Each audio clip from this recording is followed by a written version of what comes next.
afternoon and good evening to you, wherever in the world you are. Welcome to TFH, the Full 100. Today is Wednesday, the 22nd of April, getting very close to the end of the month, and not a lot has changed. Today's show is focusing on right-wing mentality, right-wing ideology approach to a crisis, whether it's a financial crisis or a medical crisis, a pandemic crisis like what we have at the moment. Like I said, this platform is about pointing out the truth, calling out governments when they need to be called out, and that's what we're doing today. Yesterday's show, we took you around the world. We picked 10 countries, seven left-wing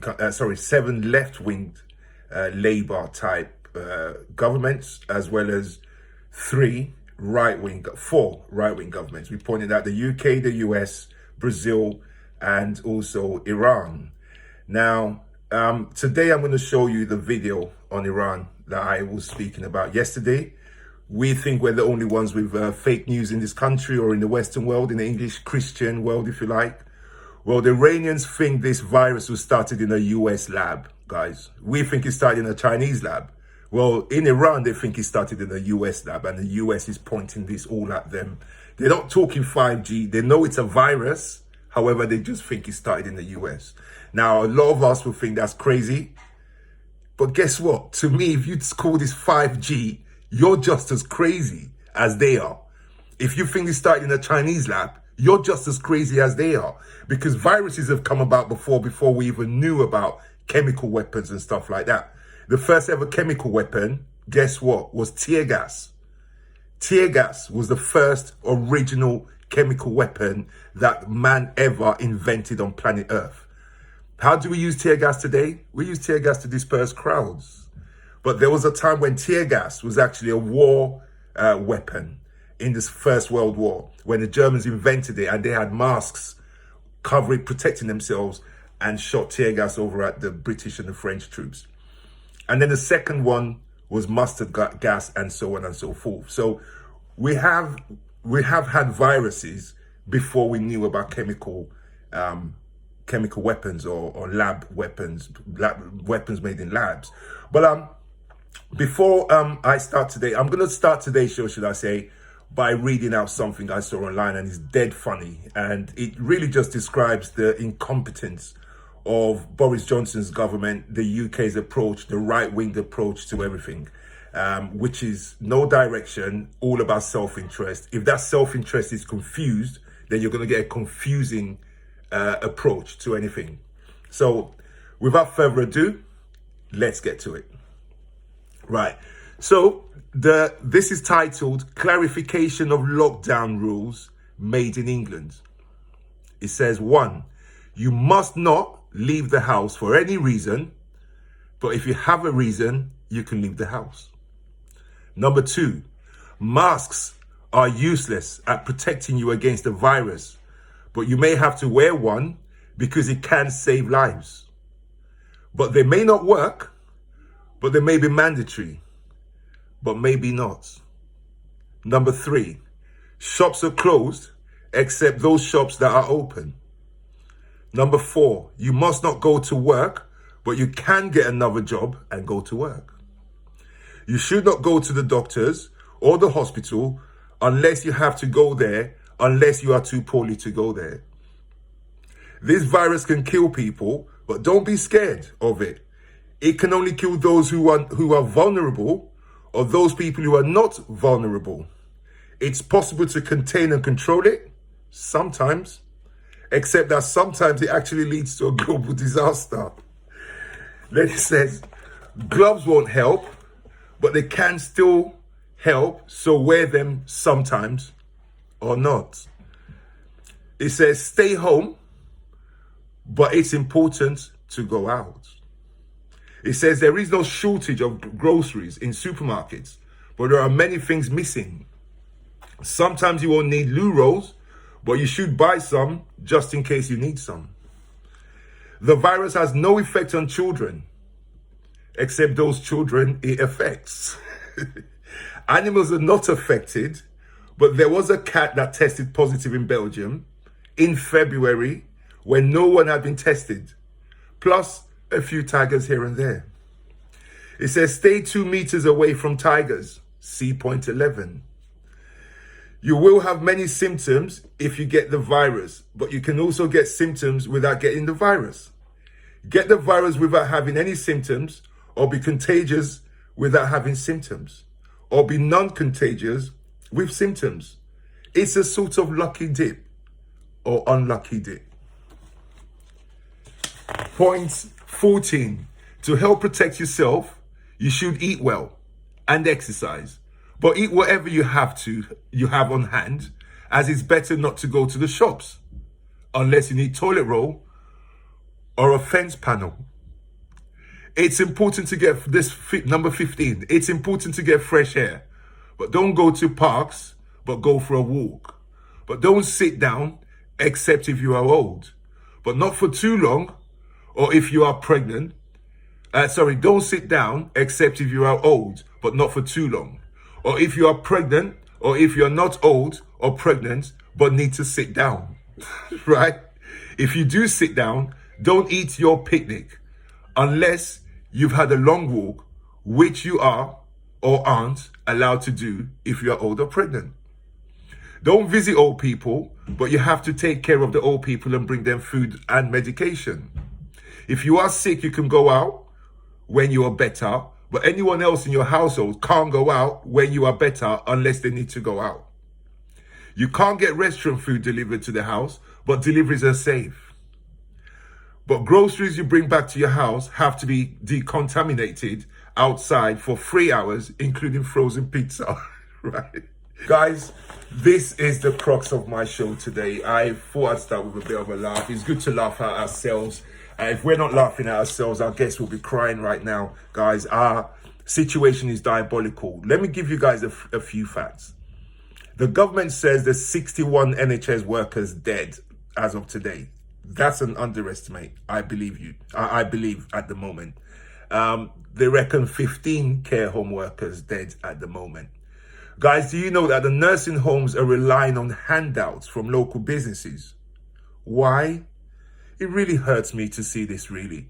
Honestly, Captain Moore raised, 24 million plus, all by himself, right? The public and businesses are putting homeless people up. Good Samaritans are putting up homeless people. Good hotel proprietors are putting NHS people up, as well as homeless people up, just because they can't get the vacancy in their hotels at the moment. So they thought, you know what, we might as well use this space to do something. But the fact is the government are not doing this. Since the Tories have been in power, the public, the people, kind-hearted people, have had to set up food banks up and down the country, okay? Just to support those that the right-wing ideology policies were leaving behind. Every day someone else was left behind. Every day as we moved on, when we moved from the 10th to the 11th, we dropped more people. When we moved from the 11th to the 12th, other people dropped by the wayside. So think about the 10 years that this government have been in power, that Conservatives have been in power. We've dropped people every single day. We've dropped people, we've pushed them off the bus. Imagine we're all on this bus. Every day we've been pushing people off that bus. Every single day of those 10 years, people. Okay? Where the public are taking up so much slack for this government in the UK that it's become a habit. And we've stopped seeing it. We've stopped noticing it, guys. Right? They promised to test 100,000 tests by the end of April. A week. Bear in mind, Germany have been doing 500,000 for about a month now. For about a month. We've only promised that by end of April, we'll be doing only 100,000. So 1/5 of what Germany's doing. Do you know where we are right now? We're at 1/5 of that promise. And today's the 22nd. We got 8 days left to the end of the month. Do you think if there are 20K today, 20,000 tests a week today, when they got one more week, when they promised this at the beginning of April, end of March, we haven't found the system, we haven't found the will, we haven't found the motivational leader that can ramp things up till this date. Guys, the list just goes on, okay? Do you guys remember when we had the foot and mouth disease? Labour was in power, guys. The foot and mouth was, this is what happens. If you, in a household, right, the dad can lose his job, right? Or mom can lose the job. One of the incomes coming into the house can lose the job. You can be an unlucky child who lives in a house when that happens. And your experience of that one member of the family losing their job, your experience of it can be harrowing. Literally harrowing. And then you can have the same kind of income, but another family, another household, where the same thing has happened, and the children in that household won't even notice that something just happened. Do you know that, guys? How we deal with disasters is the key that I'm talking about here. Foot and mouth, we saw the pictures. Those who, you know what, if you weren't watching the news when foot and mouth happened, you won't even recall what I'm telling you. And the reason you won't recall what I'm telling you is the leadership that we had in place when that happened. I remember seeing Romania and Spain when they were messing up pretty bad at that time. And the focus was on like countries that weren't handling this thing properly. We wasn't one of those countries that I could put on this list. Tony Blair was in power at the time. We did everything that we were meant to do. We culled so much cows that if you had another country that was saying, oh, but we don't want to kill too much cows, this would have stretched on and on and on and on. And it would have been a totally different thing. And I remember at the time, humans could catch it. Humans could catch it. It went from cow to humans. There was a few humans that got infected. So the fact that we don't recall that as a crisis tells you that this was handled perfectly at the time. And that's why I'm bringing those of you who are old enough to remember the foot and mouth disease. Hopefully you will remember that all we were dealing with at the time was information. We weren't dealing with worries and scared and thinking, oh my God, now another person's infected, now another town is infected. What do you mean that hospital's infected? And this didn't keep happening like this at that time, right? So the problem, I think, with right-wing ideology is that right-wing ideology is very narrow-minded,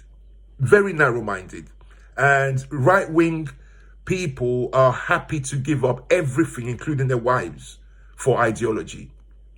I remember when we was going through the Brexit vote, when after Theresa May had resigned and they were looking for a leader, when the conservative leadership battle was going on, and some people were saying they will put a hold on Brexit, other people were saying they will give a vote. These are the Tory leadership candidates. I remember they took a poll of conservative party members, and it was shocking, this poll. One day I'll try and find that, because it's been a while now. I'd have to find it somewhere. But the poll literally asked them to get Brexit done and bring the UK out of the EU. Are you prepared to lose Wales? Are you prepared to lose Scotland? And are you prepared to lose Northern Ireland? If you saw the percentage of conservative voters that if they'd woken up on the 30th of January, where we left the EU, if they'd woken up on the 30th of January and the UK had become just England and Wales, they would have celebrated. They That's how crazy this thing is. They were so prepared to lose half of the country, half of their fellow Brits, just for the sake of coming out the EU. But that's what right-wing ideology does. So let me show you how it's really affecting us at the moment, right? Take a look at this video regarding the state of affairs right now. Take a look. Tonight over the UK's involvement in EU schemes to buy equipment to tackle the coronavirus. It's after the most senior official in the Foreign Office said the UK hadn't participated in programmes because of a political decision. Well, our political editor Gary Gibbon is in Westminster now. Gary, what can you tell us?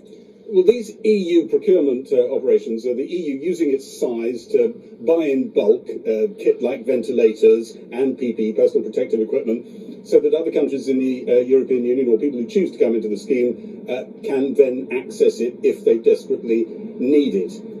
When Simon MacDonald, the Permanent Secretary of the Foreign Office, said there had been a political decision not to take part, I think a lot of people, and certainly some of the MPs who were listening in to his evidence, thought that was evidence of a bloody-minded decision by the British. We weren't in the first few rounds of the scheme. We may have joined late. Matt Hancock turned around and said, well, that doesn't matter because the EU hasn't actually managed to get any kit that it has distributed to any country yet. But it could be useful in the future. Originally, by the way, they said we hadn't joined, this was a line from a government source, because an email had gone astray, and everybody was scratching their heads about that. Now, and we've just had some other sad news from another care home. Yes, I really apologise, because as Anita said, behind each number is a real person, and I'm afraid I am coming back to some numbers, but HC1, and they have 300 care homes across the UK, have just announced that 498 of their residents have sadly passed away from COVID-19 or suspected COVID-19, and they've had more than 3,000 cases, which is really upsetting for the staff. I just can't even imagine it. It sort of shines a light too on what's happening in care homes and in the community again. And some of these ONS figures that we were talking about earlier show that there is an excess mortality rate in which COVID-19 isn't stated, thousands in fact, which really comes back to this issue that we've talked about quite a lot recently on Channel 4 about what's going on those death certificates, but also a concern that maybe people aren't going to hospitals or are choosing to die at home. Okay, now take a look at some of the faces, because again, guys, I've been holding this government to ransom for a week and 2 days now. My journey to start, when I started to get alarmed that we weren't moving as fast as we should be moving, was 2 weeks into lockdown. Okay, so last week being the third week, this week being the fourth week we're in now. So after 2 weeks on lockdown, my video last week, Monday, was when I started to call this stuff out. And some of you might have thought I was being harsh with the government, but you know what? You do not have to be a scientist to have common sense. You do not have to have many letters beside your name to have common sense. We can see you got a billionaire in America who has no common sense. So common sense isn't something you can buy, no matter how rich you are. The poorest man on this earth can have more common sense than the richest man on the planet. And guess what? They're going to make decisions differently. The rich man will cover up his mistakes because he's got money. The poor man will make so much less mistakes, he doesn't need money to cover up anything. Okay? So my common sense tells me, and told me all the way since last week, that things wasn't right. It's taken a week and 3 days, since last night, a week and 2 days, bandwagon that I've been on since last week, Monday. Okay? So you hear it here first, because you know why? We have a worldview. We're living in a country where, like America, we're now so little Britain that is all we see. Take a look at how this is affecting and taking lives. Means that at least 100 health and care workers have now died with coronavirus. That's according to a nursing website that's been recording fatalities since the outbreak began, a figure far higher than the 27 publicly verified by the government. A disproportionately high number have been from Black, Asian and minority ethnic backgrounds. Health and care workers has now become a pressing issue in this pandemic. With the growing number of deaths of frontline staff and delays in providing PPE and testing, the spotlight is on what could have been done or what should have been done to avoid this. The latest figures released by the Office for National Statistics show a significant increase on the daily toll announced by the government because they include care homes and deaths in the community. So on April the 10th, we were told just over 9,000 people had died. In fact, it was significantly higher, 13,121. And crucially, care home deaths were 1,043 to April the 10th, up from just over 200 the week before. We do need more help with obviously PPE, At the same time, there's other people in our home that are living well, and we've got to continue to support them, to protect them, to keep them safe from this virus. And that's where our focus is on, as well as supporting those that have the virus and their families. Last week you were spending significant amount of your own time trying to source protective equipment. Has that improved at all? Now every day, I mean, we're using copious amounts of this equipment, unprecedented amounts. And so we are counting the amount of stock that we have each morning. We're counting it before we leave at night, just so that we're keeping our finger on it, so that we are sourcing equipment. Sadly, we're having to rely on the local public to help us, local businesses. But we're fortunate that they are there for us and they are helping us in this battle. There often seems to be a disconnect between what we hear at the daily briefings from the government about supply of PPE and what is happening on the ground in care homes like yours. I wonder what you feel about being left to rely on local businesses to provide what is life-saving equipment for your staff. So sad, guys, really, the state of affairs at the moment, but we're not the only ones. As I said yesterday in my video, it seems as if the right-wing governments are putting ideology before anything else. Trump's egging on protesters and saying these are responsible people, where I can think of many things he would have called anybody of color that was protesting something tangible, something worth protesting. These guys are protesting you keeping them safe. That's what they're protesting. Now, it's so bad, the noise is getting louder.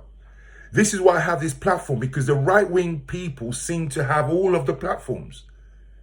Katie Hopkins, Yaxley, the racist pig, whatever his name is, Farage, their voices are always the loudest in society today. And I'm quite tired of it, because until we have a 50-50% equal noise coming out of both sides of the sense, both sides of the divide, that will give people the right level to start basing their choices. When you have one side, the only side that's always noisy and always putting stuff out, and that's all people have to listen to, then you're only gonna eventually, no matter how no matter how tough you might be and how opposed to some of the quirkier and some of the meaner ideology from that camp, eventually you see more good and sort of excuse the 2 or 3 other things that you don't like. We, as a population, are on the front line of the lower paid jobs. We're on the front line of the cleaners. We're on the front line of the nurses. Obviously, if there are, I don't know, I can't recall how many nurses there are in the country, but let's just give a round figure. Let's say we had 200,000 nurses in the UK. Of course, with the population of the UK, you're going to have maybe 120,000 are going to be white. 80,000 of them, however, are going to be black, an ethnic minority, and immigrants, but all one group, right? Blacks, but British blacks, British immigrant blacks who are now British, and the newly introduced nurses who still have foreign nationality but are working here. About 80 out of the 200,000 will be. When you take the population of the country and you realize that of that 200,000, if that were the country, the population of the ethnics of 200,000 would probably be around about 6,000 in terms of percentages. Probably about 6,000, maybe 8,000. Okay, because I'm bunching everybody on the other side, everyone of ethnic origin, whether they're British or foreign. I'm bunching them all together. So that's my meaning. But this is a serious issue. And I'm going to come back and touch solely on that topic on another show, because there won't be enough time for me to deal with that and really what the crux of this show is, which is the right-wing ideology is harming and killing people. I showed you the clip of Brazil yesterday. Okay, now I want to show you the US side of things. Take a look at Trump at his best. To protect the United States from the virus and protect jobs. But is he playing politics with immigration? Red flags now for the malaria drug President Trump has repeatedly touted to treat the coronavirus. A new study linking that drug, hydroxychloroquine, to a higher death rate among patients. The drug has been approved for coronavirus in limited cases. Medical professionals have repeatedly urged caution, saying let's wait for more studies, more data. But the president and his allies at Fox News aren't known for patience or for caution. The FDA also gave emergency authorization for hydroxychloroquine. We're having some very good things happening with it. It's shown very encouraging, very encouraging early results. This drug that you and I have talked about, hydroxychloroquine, talked about it with Dr. Grace, is already being used. And one patient was described as Lazarus getting up after he was like on death's door. They started getting a protocol of hydroxychloroquine at Lenox Hill, and it's suddenly like Lazarus up from the grave. I mean, that's an actual case. Watching people in the media talk down a potentially life-saving medicine because a politician they don't like has endorsed it is probably the most shameful thing I, as someone who's done this for 29 years, have ever seen. Hydroxychloroquine is a very safe drug. It has been given to tens of millions of individuals in the world since its approval. We have purchased and we have stockpiled 29 million pills. Sending them to various labs, our military, we're sending them to the hospitals, we're sending them all over. In their protocols, doctors have protocols for doing certain things. They don't even mention complications from hydroxychloroquine because they're so uncommon. On their webpage, the FDA is offering a generic guidance to manufacturers on how to produce hydroxychloroquine. Don't go as planned. It's not going to kill anybody. It will be wonderful. It'll be so beautiful. It'll be a gift from heaven. And it works. If some other person put it forward, they'd say, oh, let's go with it. You know, what do you have to lose? There's a lot of stuff floating around about the hydroxychloroquine. What you see is that people are not going to die from it. So if somebody's in trouble, you take it, I think. Hydroxychloroquine, guys. I told you guys last week, Friday or Saturday, my video on one of those days, I informed you guys that the hydroxychloroquine, the malarial medication that I informed you guys about previously, that they're testing now, and there's some talk that it might be able to help. Well, Brazil, which is the other right-wing nuts leader, they stopped the trial in Brazil because 8 people died. Trump at this time had seen that data and was still banding about hydroxychloroquine. Then the French put a stop to their trial because they found, before anyone died, they found that it really wasn't doing anything. So they didn't try push it hard enough. With the data they've seen from Brazil, and with the data they'd seen so far at that time, they put a stop to it. America was still pushing this thing because Trump still wants to convince people that America's got this. We got this covered. Oh yeah, we got this pill. And oh, what are you going to lose, he said. What are you going to lose? Try it. Well, guess what? More people have died on it in America now than it saved people. There was people who they gave it to, they died, they had a higher death rate. Then the people they didn't give it to had much lower death rate, and there was people that wasn't treated with anything other than the respirator, and they also had a much lower death rate. They actually fared better. The people who didn't take the chloroquine, the people who didn't take any form of medication, any form of interference with them other than just helping them breathe, they actually they had a higher survival rate. So this thing's complicated, guys. Okay, it's complicated. And the issue at the moment is that we are not taking this seriously enough. The issue of testing is key, guys. And I keep banging on about it. They cannot let us come out of lockdown before every station, train station, every tube station, every police station, every school or post office is set up to do testing. The organization of this is so slow, right? That even the testing that they're trying to do, they're having empty IKEA car parks because even though they've put the people on the ground waiting for NHS stuff, because they're still just doing NHS people. So they've set up a place. There's a place they've set up, IKEA car park somewhere. Where they're expecting people to turn up to take the test. No one's showing up because somebody hasn't organized what we call the back end of a decision. When you decide we're going to do testing on the ground in these places, your next decision has to be marshalling the people, their bosses, their leaders, their managers, marshalling them to get the people you need to test to the test site. No, here we set up the test site so it looks like we're doing everything. However, that's all we've done. We haven't put in the back end work to get this done. It's flipping annoying, people. It really is. It'll be just as annoying if dogs were dying. If we were losing dogs, it'll still be just as annoying to me. But we're losing real human beings, guys. Real people. You saw that picture I've just put up. Real people. Right? Now, let me show you, right, what Iran is doing.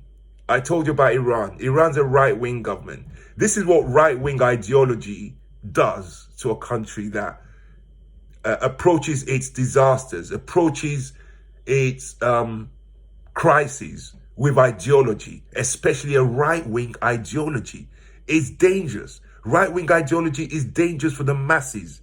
Left-wing ideology is about looking after everybody. It's about not leaving anyone behind. It's about not leaving your homeless people on the street and only talking to those who have homes and tell them to wash their hands and hygiene, and forget that you've got thousands and thousands and thousands of your own fellow citizens who have no homes, no taps, no running water, no toilets, no food. You're shutting the shops. You're locking people down who used to help them and give them food when they walk past.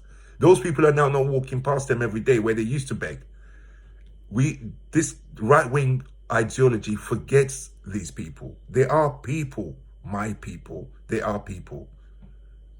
Let's always remember that. Take a look at Iran. Many so-called low-risk shops and factories reopened in Iran this weekend, including in the holy city of Qom, the centre of the country's outbreak. The capital, Tehran, remains closed along with schools, universities and restaurants, while President Rouhani has warned that social distancing measures must stay in place amid widespread concern about a possible second wave of coronavirus. The country's official death toll stands at over 4,400, and many Iranians have taken to social media to question the government's handling of the crisis. Our Foreign Affairs correspondent Jonathan Rugman reports, and just to warn you, there are some distressing images in his report. A man enters a morgue in the city of Qom. It's early March, and this is the centre of Iran's coronavirus outbreak. What he films goes viral on social media. Look at those stacked corpses, he says. The problem is bigger than the authorities and the media are saying, he continues. Dozens are dying in the city every day. He was later arrested and charged with publishing fake news, as Iran's government tried to play down the threat the virus posed. Another act of defiance, doctors and nurses singing and dancing in hospitals across the country in an attempt to raise morale. In ordinary times, you could be arrested for this, because displays of revelry in public are illegal. But these are not ordinary times. And the medics' masks makes it harder to identify them. People keeling over and collapsing. These pictures from all over Iran spreading fear, whether they really were victims of the virus or not, in a country where trust in the government was already at a low ebb.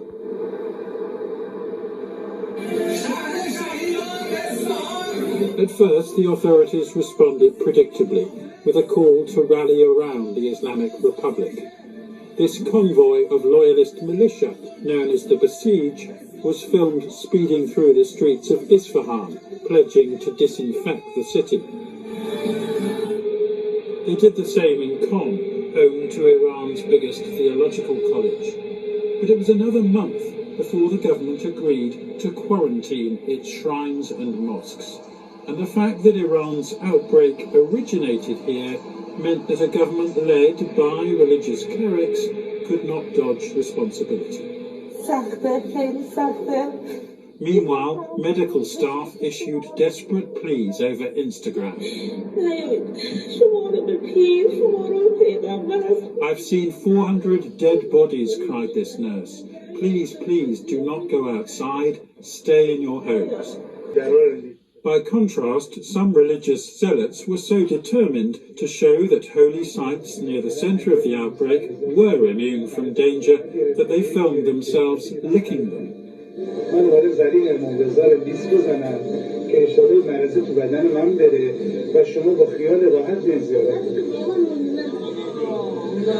These shrine lickers were later arrested for publishing fake news, but when the shrines were finally closed, that prompted a furious response. Crowds burst through the gates.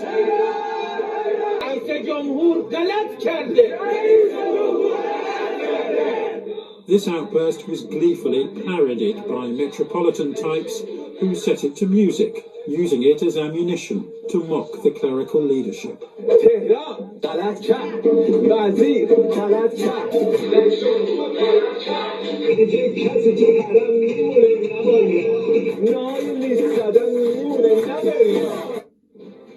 Stung by criticism on social media, the government knew it needed to reassure. New hospitals would be built, like this one, set up by the military, containing 2,000 beds. With Friday prayers cancelled and shopping centres shut, people started to flee hotbeds of infection for the Persian New Year holiday. Villas near the Caspian Sea were the favoured destination for Tehran's middle classes. Frightened, the newcomers were bringing the virus with them. Please do not come to the north, begged this man on Instagram. Our hospitals are not equipped for huge numbers of tourists. As the death toll continued to mount, with these graves dug in the holy city of Mashhad, the Supreme Leader's suggestion that this could be an American biological attack rang increasingly hollow. Take a look at Brazil, which I showed you yesterday. But here's Brazil. In Sao Paulo, Brazilian President Jair Bolsonaro joined a group of protesters in Brasilia on Sunday to demand an end to quarantine measures meant to slow the spread of COVID-19. He didn't wear a mask and, in fact, coughed several times while addressing the crowd of a couple hundred. Some of the protesters were also urging military intervention to close down both Congress and the Supreme Court, which have supported social isolation measures. Bolsonaro called his supporters patriots and said that their freedom, their liberty must be guaranteed. Now, Bolsonaro has clashed repeatedly with governors as they closed schools and all but essential businesses, insisting that the economic fallout from those measures could cause more damage than the virus itself. Now, each of those videos I've shown you, including the UK one, will have the death rates of each of those countries. The death rate in the UK, when the video came up, you saw it. When the US video came up, you saw the death rate. Iran's video comes up, you see the death rate. And Brazil's video comes up, you're going to see the death rate. However, here's a chart right now of Brazil's chart as it's going up, okay? Have a look at this. So on that, at the bottom of that chart, you saw Brazil's death rate, you saw United States, you saw Spain, you saw Italy, as well as the UK. Now, Brazil's death rate isn't as high as possible yet. Maybe that's why it's getting complacent. But it is coming their way. They are not testing. They've got slums like no other country has slums. They got an uneducated population like no other. This guy should be buckling down and making sure that they can sit on top of that number and don't make it go skyrocketing like your neighbor in the north in North America. They're in South America, Brazil. They are not looking to the north and saying, we don't want to be like those people up there. Let's do what we can. No, they're not doing that. He's watching his leader, Trump. That's the Brazilian president. He's watching his leader, Trump, yeah? And he's echoing everything the guy's doing. Trump's going out to the people. He's going out to the people.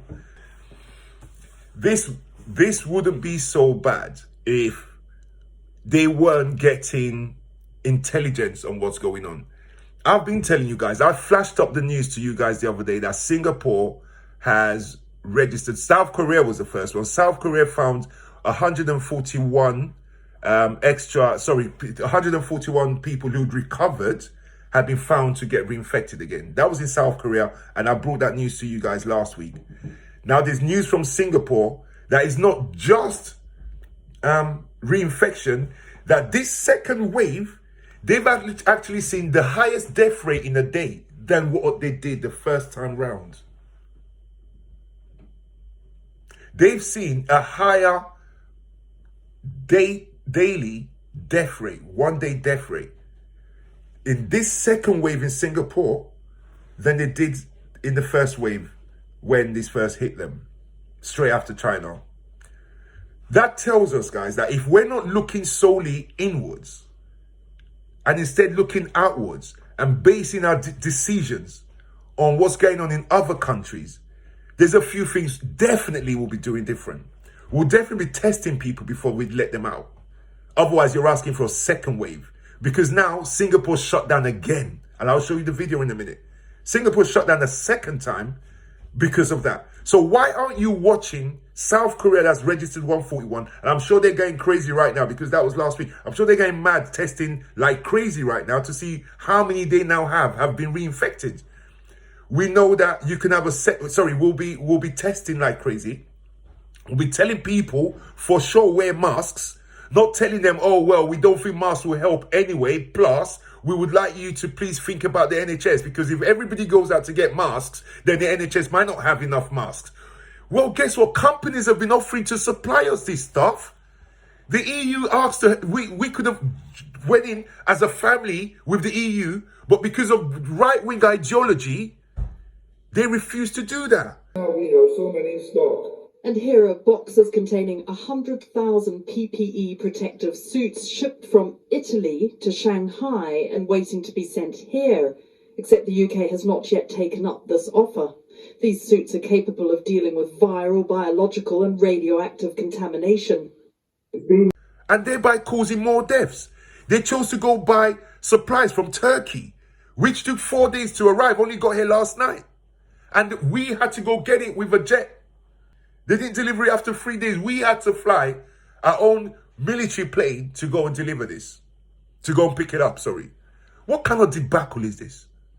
What kind of bumbling bunch of flipping rulers is this? These guys only went to Brexit University, like I keep saying on it. That's all they can do. Campaign about something. Now they've campaigned.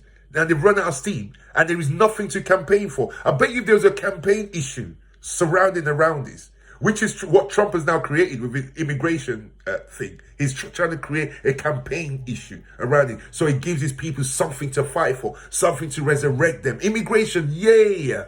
Now he's fundraising off the back of that new bill. So you got a right-wing guy playing politics with people's lives. Guys, take a look at Singapore and what's happened since they beat the crisis the first time round. Take a look. Praised as a model for its coronavirus response, is now grappling with a spike in new cases. In particular, clusters are turning up amid migrant workers. As a result, the government is extending its restrictions until June 1st. So let's head to Singapore, where Manisha Tank is standing by. Good to see you, Manisha. So as we say, Singapore was initially hailed for its great ability to contain this virus. Now this second wave, how is the government responding to this? Well, the government is responding by extending a lockdown, which started earlier this month, Rosemary. And I can tell you that in the last few minutes, we've had a bit of breaking news here, which is the number of reported coronavirus cases in Singapore has now surpassed 10,000 cases. So we now stand at 10,141 confirmed cases of the coronavirus in Singapore. And it's remarkable because just 2 weeks ago, we stood around the 1400 mark. And that gives you an idea of how much this has jumped in just such a short space of time. Most of the new cases reported overnight in the last 24 hours have come from the migrant worker community. So that's 1,016 new cases overall, 15 of which are Singaporean or permanent residents. So you've got two streams going on here. You've got the outbreak in the migrant workers' dormitories, particularly construction workers from that group. A lot of them live in these quite tightly packed dormitories and tight spaces. But the other track you have is amongst the local community outside the dorms. And the concern there has been about unlinked cases. And this is one of the reasons why the government has decided to extend the lockdown measures. This is what the Prime Minister Lee Hsien Loong had to say in his last address. We will therefore extend the circuit breaker for 4 more weeks beyond the 4th of May. In other words, until the 1st of June. And now, does anybody think that these people are making decisions that are best for us based on science and common sense? Or are we seeing a government who is confused, has no plan, and doesn't really care enough to make sure that the right things are done? I want to finish today with a bit of positive news about drug trials.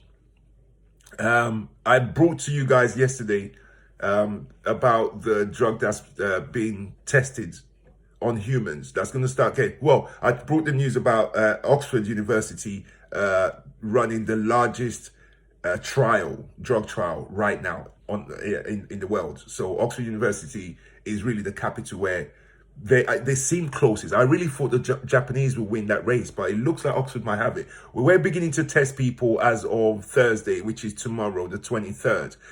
So that's pretty good news. I'm happy to bring good news when good news occurs. But there's no good news coming out of the government. It's not the government that's running this Oxford University situation. It's the people, the trust, the people who run the university and the students and ex-students and the professors. They're the ones who are running it because they do this thing year in and year out anyway. It's part of what they do. Oxford's established for that for hundreds of years. So this isn't the government, I say, to Oxford University, gone the race is on. There are many independent companies who are running the race right now that ain't got nothing to do with the government. So this good news I'm bringing you, do not chalk it up to the government. This has nothing to do with them. Just like the public are coming to their aid time and time again. That's how private entities are coming to their aid time and time again. Right now, you know what, guys? I'm so glad that this isn't a war, a real war, because if this was the Second World War, if about 4 years from now, we'd be surrendering to Germany. That's for sure. That's for damn sure.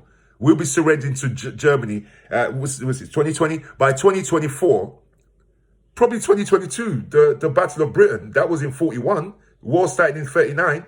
In 1941 was the Battle of Britain was going on. So probably by next year, if this was the Second World War now, if this is 1939 now, by end of next year, beginning of 2022, we would have been surrendering if this was during the war. No doubt. Take a look at the good news that I've got for you guys. From the Oxford project will be trialled in people from this Thursday. In normal times, reaching this stage would take years, and I'm very proud of the work taken so far. Guys, I want to end the show by saying this, okay? You might think I lash out at the government and give them a chance, let them do their thing and whatever, but I'm a firm believer in adjusting, in tweaking things, and not waiting to the end when another 5,000 more people have died, when another 3,000 more people have died. Just last week, America was in the 20-something thousand dead. They're now 45,000 dead plus. 45,000 in 1 week. Do you not think that if they had a different ruler, they might have had more deaths, but they might be at 30, 33 rather than 45? So guys, You don't have to lash out at them. This is about holding them accountable. This is about speaking the truth. This is about saving lives. I'm glad the national press are following behind me. I'm a week ahead of them. I'm proud to say, and I'm proud to say that, because these are things that I used to say to the television that only my wife could hear me say. And a week later, she'd say to me, Anthony, you know what? You said exactly that last week. It's happened our whole time together. She will tell you that. This is nothing new. So keep watching this channel. We will be talking about stuff that the national press are not ready to talk about yet. We'll be pointing you in the direction of what you need to look at for the next time you go out to vote. Okay? Your vote matters, people. Your vote matters. Okay? So, guys, I want to finish with some breaking news that some of you might think is not that important, but I think it is. Now, Kim Jong-un, the leader of South Korea, is on the verge of death. He's critical, and you know he's a secretive country, so he's probably dead already, for all we know. But they're grooming his sister. I don't know if you guys noticed his sister. She was at the meeting in Singapore when his officials met with Trump's officials. She was the senior person that Kim Jong-un sent to Singapore at the time. He's got 3 kids, but his kids are quite young. One's a baby, and the other 2 are pretty young. So they're grooming Kim Jong-un's sister to take the reins. So watch this space. He might be dying of coronavirus, because we don't know what's going on in that country with coronavirus. We know many North Koreans work in China. Many Chinese have businesses in North Korea. China is North Korea's biggest importer. North Korea survives because of China, because they got so much sanctions on them. So the country actually survives because of China. So there's tons of traffic. The traffic between there and China will be the same as, say France and Italy. All day long traffic. Second bit of news I want to bring to you guys, and this matters to all of you who drive. It matters to all of us, to be honest. The price of petrol. Guys, since I've been alive, and I've looked it up, it's never happened before. Oil producers at the moment are paying oil buyers to buy the oil from them. You didn't get that. Let me explain. It's like when you mine gold, yeah? The price of gold takes into account how difficult it is to get gold from the ground. So they place the value at 1 ounce. And then it also depends on demand and supply. So imagine it costs you $50 to produce an ounce of gold. So then gold sells at $100. So if it costs you £50 to produce an ounce of gold, you sell that for 100 and you make £50 profit. So you make 100% profit. Now, at the moment, oil went down a couple of days ago to minus $38. Minus $38. So I'll tell you what that means. What that means is that same example I gave you, the £50 it costs you to extract your gold. Imagine you've extracted an ounce of gold. You now got an ounce of gold. It costs you £50 to extract it. But you can't sell it and you're running out of storage space for your oil. So you're having to pay someone $38 to buy your ounce of gold off you. So because the other person doesn't have space for it, the price is so rubbish right now. They're saying we don't want any. You're so desperate to get rid of it because you're still churning out 1 million barrels a day. What are you going to do with 1 million barrels a day if no one wants it? So oil went to minus 38 a barrel. From the heights of sort of the 70s, the 60s, lately it's been around about the 27s and the 30s. But it crashed big time. Why? We're not using cars anymore. We're not flying anymore. We're not doing all the stuff that fuel runs. Factories are shut down, so they're not needing power. All this stuff that's shut down has made the oil industry literally on its knees at the moment. So all oil producing countries are in trouble. America's run out of storage space for its oil. So that's a huge crisis at the moment that I want to draw you guys' attention to. My wife bought some petrol yesterday. For the first time we bought petrol in about 4 weeks, because obviously we ain't been driving the car much. I even said the other day, this is the longest I've seen half a tank last. I think we had a half a tank the last time I checked it. The Thursday before lockdown. We locked down on the Thursday, on the Friday. The Thursday before, it was half a tank. And all the times I've been shopping, bits and pieces and little quick runs. We haven't gone anywhere far. So it's lasted us that long. But my wife bought petrol yesterday at £1.09, I think she said it was. The last time we bought petrol, I think it was around about 130 something. Now, we're still being ripped off at £1.09, guys. I want you guys to be awake to these types of things. Because if they're stocking up, if they're running out of space to store petrol, shouldn't they be giving it away for free so that people just go out and use it? They're paying the oil buyers, the producers are paying the buyers at one point in the last few days, $38 on that day. It went down. Remember the chart goes like this, yeah? So it hit, the bottom it hit was, if that's zero, let's say that's zero, right? And this is 1, 2, 3 or whatever, 10, 20, 30, $40. And this is zero. It came down and the bottom it hit was 38, minus 38. And then it bounced back. Yeah, but remember on its way down, it was selling at -2, -4, -7, -10, -12, -20 to where it got to -38. So now it's bounced back up and it's now at zero. So that means they're giving it away for nothing. And they're happy because only a few days ago, they were paying you $38 to take a barrel of oil off them. Can you imagine a restaurant paying you money to take the food off them? That's what's going on with oil. I just thought I'd keep you guys alert and aware of this because all these little things matter. And that's what this platform was about. So guys, listen, I'm going to wish you guys a fantastic Wednesday. My video tomorrow will be, I will put a little bit about some advice and tips about homeschooling. It's up to you to take it on, or if it helps, it helps. I'll really be glad if it helps. Okay, so guys, have a fantastic day and thank you again for tuning in. And please remember, it's all about subscribing, it's all about sharing. Like I keep saying, I'll be very, very viral right now if I was supporting all of those conspiracy theories. These two types of platforms take ages to get up and ramp up to those levels, but with your help, we'll beat the time. Thank you very much again. Take care. Have a great day. Bye-bye.